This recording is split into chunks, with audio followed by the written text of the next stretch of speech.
এই অটোরিকশাগুলো চলাচল করে সেটা কতটা ঝুঁকিপূর্ণ এবং আমাদের এই গত ঈদেও আমরা একটা স্ট্যাটিস্টিক্স দেখেছি যে 32% হচ্ছে যেই দুর্ঘটনা ঘটেছে সড়কে তার 32% হচ্ছে এই অটোরিকশার মাধ্যমে ঘটেছে এবং এর একটা অনেক বড় অংশ হচ্ছে রেকর্ড হয় না বা যারা আহত হন বা যেমন হসপিটালে অনেকে যান না, ফলে এটার একটা রেকর্ডও থাকে না। সো রেকর্ডের 32% হলে এটা নন রেকর্ডের আরও বেশি হওয়ার কথা।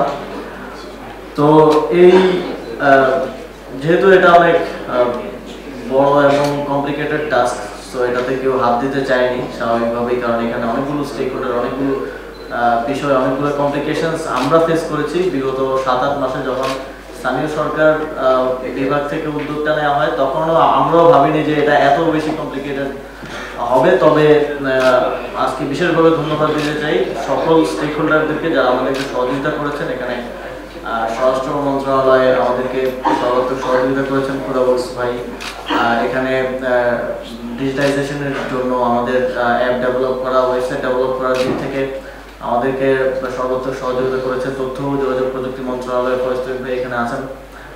আমাদেরকে সড়ক ও মহাসড়ক বিভাগের পক্ষ থেকে সহযোগিতা করেছেন ফজল কবির ভাই এবং শেখ মঈনুদ্দিন ভাই, এবং একই সাথে আমাদেরকে সহযোগিতা করেছেন মাননীয় প্রধান উপদেষ্টার দপ্তর থেকে লেফটেন্যান্ট জেনারেল অবসরপ্রাপ্ত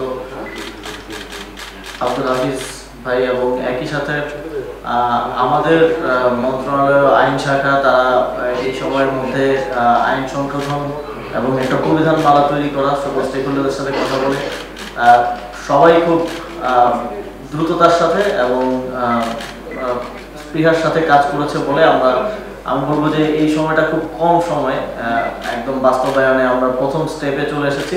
আমরা ট্রেনারদেরকে ট্রেন করব এবং তারপরে আমরা আমাদের রিক্সা চালকদেরকে ট্রেন করব এবং ট্রানজিশনের প্রথম ধাপে আমরা পৌঁছাতে পেরেছি। সকলের সম্মিলিত প্রচেষ্টা এবং সহযোগিতার কারণে সবাইকে বিশেষভাবে ধন্যবাদ জানাতে চাই।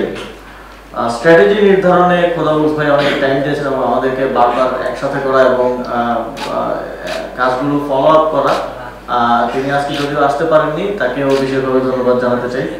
আমাদের এই যে প্রোটোটাইপ যেটা এখন প্রোডাকশনে যাবে অ্যাপ্রুভালের পর, ফাইনাল অ্যাপ্রুভালের পর, সেই প্রোটোটাইপটা তৈরি করতে দীর্ঘদিন ধরে কাজ করেছে বুয়েটের এক্সপার্ট টিম। এখানে তাদের একজন প্রতিনিধি আছেন, তাদেরকেও ধন্যবাদ জানাতে চাই। তো সকলের একটা বৃহৎ প্রচেষ্টার একটা ফলাফল হচ্ছে আজকে আমরা এটার শুরুটা করতে পারছি এবং আমরা প্রপার অ্যাকশন প্ল্যান নিয়েছি যে কিভাবে এটার বাস্তবায়নটা হবে। এবং আমাদের পুরো লাইসেন্সিং প্রক্রিয়া, চালকের লাইসেন্স এবং গাড়ির লাইসেন্স, পুরো প্রক্রিয়াটা আমরা অনলাইনে নিয়ে আসছি, যাতে করে এখানে কোনো হাতের সংস্পর্শ না থাকে। আপনারা জানেন হাতের সংস্পর্শ মানেই এবং লাইসেন্স মানেই আমাদের এখানে অবৈধ লেনদেনের একটা সুযোগ তৈরি হয়। আমরা আমাদের রিক্সা চালকরা যারা এই ট্রানজিশনটা করবেন, এই অ্যাডপশনটা করবেন, তাদের উপরে কোনো বাড়তি চাপ যেন না হয় সেটা নিশ্চিত করতে চাই এবং পুরো প্রক্রিয়াটা অনলাইনে হবে। রিক্সা অ্যাপ নামে আমরা একটা অ্যাপ ইন্ট্রোডিউস করবো এবং একটা ওয়েবসাইট থাকবে, তার মাধ্যমে পুরো প্রক্রিয়াটা হবে। এবং আমাদের রিক্সাগুলোতে কিউআর কোড থাকবে, কিউআর কোড দিয়ে এই যে আমাদের ট্রাফিক পুলিশ যে রেগুলেশনসের মধ্যে তাদেরকে আনবে, কিউআর কোডটা স্ক্যান করলে সব ইনফরমেশন চলে আসবে, আমাদের ট্রেনাররা সেটা ইউজ করতে পারবেন। তো এই পুরো টেকনোলজিক্যাল হেল্পটা আমাদেরকে ফার্স্ট ভাই শুরু থেকে করে আসছেন। আমরা প্রাথমিকভাবে 2টা সিটি কর্পোরেশনের 2টা অঞ্চলকে রেগুলেশনসের মধ্যে নিয়ে আসবে এবং ওই 2টা জোনে আমরা নির্দিষ্ট সংখ্যক ওইটা অ্যাসেসমেন্ট করবে আমাদের সিটি কর্পোরেশন, নির্দিষ্ট সংখ্যক অটোরিকশার মাধ্যমে শুরু করব। এবং এটা কখনোই আনলিমিটেড হবে না, এখন যেরকম কোনো নিয়ম নেই, তো আপনি চাইলেই কালকেও 10,000 রিক্সা ঢুকে দিতে পারবেন ঢাকায়। তো এটা আমরা প্রত্যেকটা জোন ওয়াইজ নির্দিষ্ট থাকবে রিক্সা এবং ওই রিক্সাগুলো ওই জোনেই চলবে। এবং এটার এখন যে তথাকথিত অবৈধ বলে তাদের উপর বিভিন্নভাবে নিপীড়ন করা হয়, ঘুষ চাওয়া হয় কিংবা মাঝে মধ্যে শাস্তিমূলক ব্যবস্থা যাওয়া হয়, এটা আর থাকবে না। যারা এই অ্যাডাপশন করে নেবে এই নতুন রিক্সাটা, তাদের এবং তাদের নির্ধারিত রাস্তায় তারা সম্পূর্ণ বৈধভাবে এবং সেই অধিকারটা নিয়ে তারা চলতে পারবে এবং তাদেরকে কেউ অবৈধভাবে আসলে কোনো প্রকার হয়রানি করবে না। এটা একটা নাগরিক অধিকারের জায়গা থেকেও আমাদের রিক্সাওয়ালারা যারা জুলাই গণঅভ্যুত্থানের একটা বড় অংশীদার বলে আমরা মনে করি। যখন আমরা আহত হচ্ছিলাম, আমাদের শহীদ ভাইদেরকে যথাস্থানে পৌঁছে দেওয়া, আহতদেরকে হসপিটালে নিয়ে যাওয়ার ক্ষেত্রে তারা জীবন বাজি রেখে বন্দুকের গুলির সামনে থেকে তারা তখন অংশগ্রহণ করেছেন। তাদেরকে একটা ট্রিবিউট হিসেবে, তাদেরকে এই যে অবৈধ বলে তাদেরকে ডিহিউম্যানাইজেশনের যে একটা জায়গায় তারা ছিলেন, সেই জায়গা থেকে একটা ট্রানজিশনের মাধ্যমে নাগরিক অধিকার এবং বৈধভাবে তাদের যেই রুটি রুজি আয় করার যেই সুযোগ, সেটা আমরা করে দিতে চাই।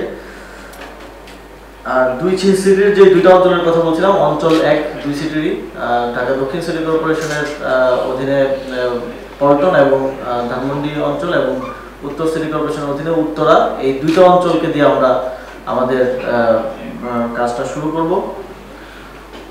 আমাদের আপনারা জানেন শুরু থেকেই আমাদের একটা বিশেষ করে যুব ক্রীড়া মন্ত্রণালয়ের এটা উদ্যোগ ছিল যে পৃথিবীর বিভিন্ন দেশে আপনারা জানেন যে সরকারের বিভিন্ন কার্যক্রমের সাথে পার্ট টাইম হিসেবে স্টুডেন্টদের অন্তর্ভুক্তি থাকে এবং কাজ করার সুযোগ থাকে। আমাদের দেশে এই আইডিয়াটা সেভাবে ছিল না, প্রাইভেট সেক্টরে কিছু কিছু জায়গায় হয়তো আছে, কিন্তু সরকারিভাবে আমরা শুরু করেছি। আমাদের একটা উপলব্ধি হয় যখন 5ই আগস্টের পর কোনো আইন শৃঙ্খলা ছিল না দেশে, তখন ট্রাফিক কন্ট্রোল করেছিল আমাদের স্টুডেন্টরা, তারা এগিয়ে এসেছিল। তাদের মধ্যে ওই সচেতনতাটা, ওই স্পৃহাটা আছে। সেই জায়গা থেকে আমরা অবশ্যই স্বরাষ্ট্র মন্ত্রণালয়ের সহযোগিতায় প্রায় 1000 পুলিশের সহকারী হিসেবে ট্রাফিকে স্টুডেন্টরা এখন কাজ করছেন। একটা নির্দিষ্ট কর্মঘণ্টার বিনিময়ে একটা নির্দিষ্ট অনারিয়াম তারা পাচ্ছেন, এবং সেখান থেকেই ইন্সপায়ার্ড হয়ে আমরা আরও বিভিন্ন জায়গায় এটাকে এই ইয়েটা বাস্তবায়ন করতে চাই। সেই জায়গা থেকে আজকেও যারা মাস্টার ট্রেনার হিসেবে ট্রেনিং নেবেন, সেখানে একটা বড় অংশ স্টুডেন্টরা আছেন, এবং এখানে পুলিশের সদস্যরাও ট্রেনিং নেবেন, এবং তারা পরবর্তীতে আমাদের রিক্সা চালকদেরকে ট্রেন করবেন এবং লাইসেন্স প্রাপ্তির জন্য তাদেরকে প্রস্তুত করবেন। এবং আমরা এই যে স্টুডেন্টদের পার্ট টাইমার হিসেবে বিভিন্ন কাজে অংশগ্রহণ, এটা সরকারেরও একটা দেখা যায় যেখানে আমাদের ফুল টাইমার প্রয়োজন নেই, সেখানে আমরা একজন ফুল টাইমার নিচ্ছি, নিয়ে তাকে অতিরিক্ত বেতন ভাতা সবকিছু দিচ্ছি। সেখানে আমরা একজন পার্ট টাইমার নিলে সরকারের বিভিন্ন কাজে আমরা দেখতে পেয়েছি যে আমাদের ব্যয়টা কমে আসবে, এবং এটা আমরা আরো বিভিন্ন জায়গায় কিভাবে বাস্তবায়ন করা যায় সেটা নিয়ে কাজ করছি। সেটা সামনে আরো কয়েকটা সেক্টরে আমরা এটা ইন্ট্রোডিউস করব। সর্বোপরি আজকের এই আমি বলবো যে এই আমাদের এই বড় উদ্যোগের প্রথম ধাপ, প্রথম সিঁড়ি আমরা যে শুরু করতে যাচ্ছি, এই বাস্তবায়নের পেছনে যারা অক্লান্ত পরিশ্রম করেছেন তাদের সকলকে আবার ধন্যবাদ দিতে চাই, এবং একই সাথে আহ্বান জানাতে চাই আমাদের রিক্সা চালকদের এই ট্রানজিশনটার দিকে আসার জন্য। ইতিমধ্যেই অনেক আগ্রহ আমরা পাচ্ছি। আমাদের ট্রেনাররা ট্রেন্ড হওয়ার আগেই রিক্সা চালকরা আমাদের কাছে আসছেন যে তারা ট্রেনিংটা নিতে চান, তারা লাইসেন্সটা নিতে চান, এবং তারা বৈধভাবে একটা ট্রানজিশনের মধ্যে তারা যেতে চান। এই আগ্রহটা আমাদেরকে অনুপ্রেরণা যোগায়, এবং আমরা মনে করি যে আমাদের কাজটা সকলের সহযোগিতায় এবং অংশগ্রহণে খুব সহজভাবে বাস্তবায়ন করা যাবে। তবে এটা একদিনের কাজ না বা এক মাসের কাজ না, এটা টু বি কন্টিনিউড, এবং এই প্রসেসে সবার সহযোগিতা আমরা প্রত্যাশা করছি। এবং আজকের অনুষ্ঠানে উপস্থিত সকলকে ধন্যবাদ জানিয়ে আমার বক্তব্য এখানে শেষ করছি।